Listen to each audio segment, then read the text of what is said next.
The state of California announcing today they found significant deficiencies at the state COVID testing lab, the same lab that's been the focus of our whistleblower investigation.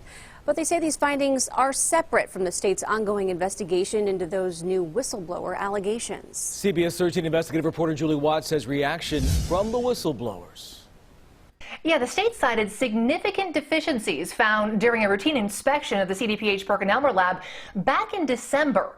Adding, in the interest of full transparency, they have agreed to make this public now instead of waiting until the full report is finalized in mid-March. Now, in a separate press release, PerkinElmer said those deficiencies have long since been resolved, but neither said what those significant deficiencies were. They're jeopardizing people's lives. CDPH told us and lawmakers, aside from a handful of individuals moved to new roles because they didn't have the required science degrees, all individuals who are working in the laboratory and are handling specimens are credentialed and trained.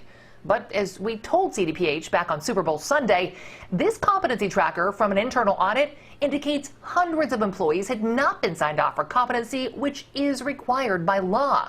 A few hours later, this email indicates managers were called in to address the competency issues during the Super Bowl, quote, since this became even more urgent. It is true that unlicensed, unsigned off people were operating instruments. The state's press release also claims out of the 1.5 million tests, the lab only issued around 60 corrected reports and only had 250 samples that could not be tested due to lab errors.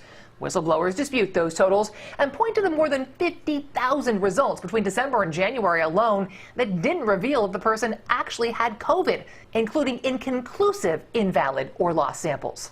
Every patient sample deals with somebody's life. And whistleblowers note for weeks the state agency conducting this investigation into its own state lab either didn't know or wouldn't admit that the lab's COVID test was no longer authorized by the FDA, instead insisting the laboratory's test was approved by the FDA.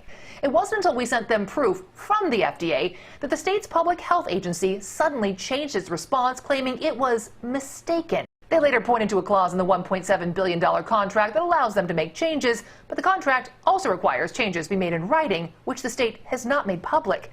And whistleblowers stress until our report, CDPH let Californians believe their crucial COVID tests were still authorized by the FDA. The public deserves to know what's going on in their state lab, and everybody deserves to have correct results.